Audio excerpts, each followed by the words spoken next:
G'day, my name is Dan Beasley. This is my submission for Assignment 3 for Engaging in the Humanities. Before I begin, I'd like to acknowledge that this presentation is being produced on the traditional lands of the Awabakal people, the Indigenous Australians of coastal New South Wales. I personally recognise the historical impacts of the past, and as a student of Curtin University, I would also like to pay respect to the Whadjuk Noongar Nation.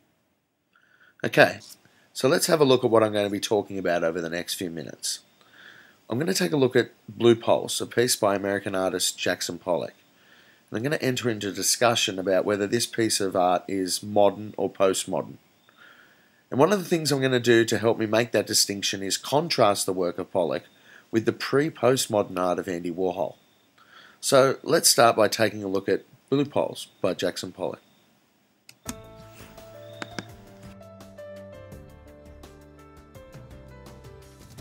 Currently hanging in the National Gallery of Australia, the purchase of this piece of art by the Whitlam government was seen by many as a catalyst for Australia's cultural coming of age.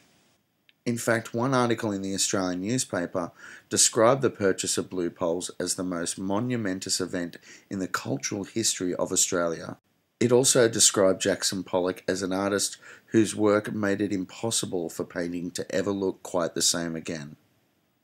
But the question I intend to answer in the next few minutes is whether Jackson Pollock's Blue Pulse is modern or postmodern. So, what's my argument? Well, this is Jackson Pollock. He's an abstract expressionist. My argument is that abstract expressionism equals modernism. How do I come to that conclusion? Well, in the Dictionary of Modern Critical Terms, Roger Fowler says that modernism is characterised by the tradition of the new, so it basically has no reference other than itself. He says that modernism is experimental but formally complex, that some works are made as decreations as well as creations, that work was interested in the breakdown of itself, not just as something nice to look at. And he also says that modernists have freedom from realism, so it has no interest in the modernity of our day-to-day lives. Fowler says that modernism takes in areas of art such as post-impressionism, futurism, surrealism, and most importantly to my argument, expressionism. Fowler also discusses the characteristics of postmodernism. He says that postmodernists are concerned with the reflection of modernism. Their works are a celebration or a focus of the modernity of our everyday lives. He says that postmodernism is often hypocritical, but also critical and ironic. And the other interesting point that Fowler makes about postmodernism is that it's humanistic. Postmodernism takes in the areas of art such as minimalism, performance art, assemblage, and more important to my argument a bit later on, pop art. So given those outlines of modernism and postmodernism, let's take a closer look at Pollock and Blue Pulse. As I said before, Jackson Pollock was an abstract expressionist. And one of the interesting things about Pollock was that he was interested in production as a process. So it wasn't just about the end result, it was about the way he got there. Jordan Cantor wrote in Signature Styles that Pollock represented the simultaneous culmination and destruction of modernist painting.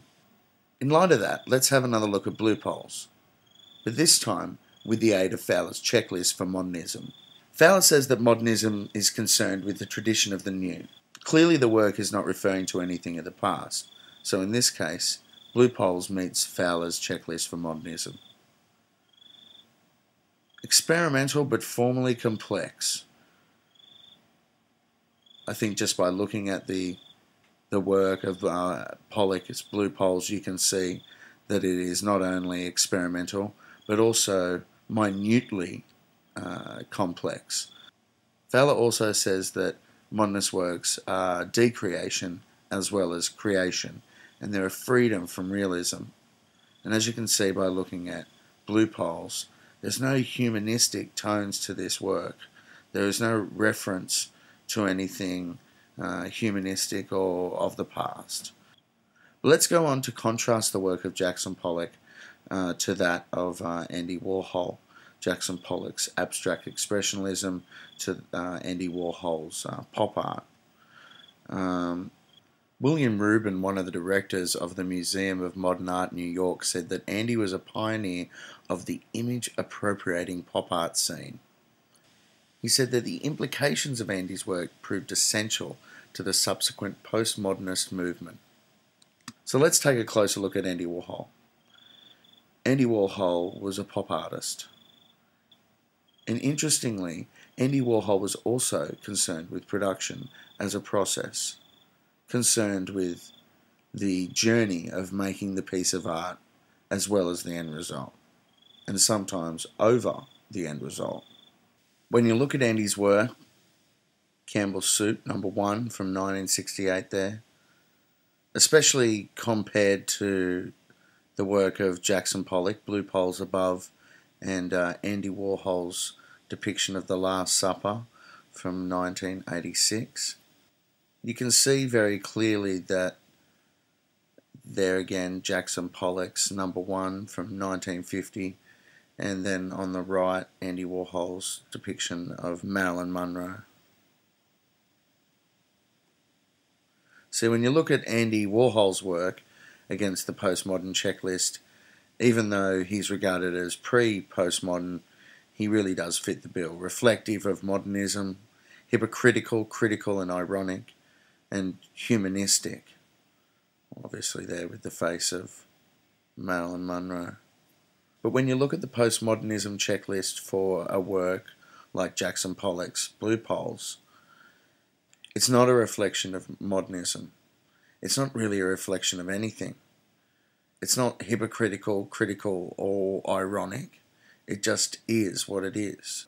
And there is no humanistic elements. It doesn't refer to anything human or the modernity of life.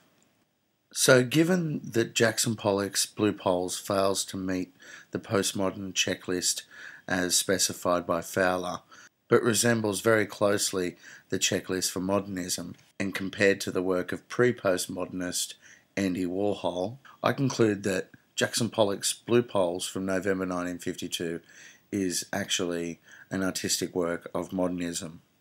That's my conclusion. Thanks for listening, and I look forward to your feedback.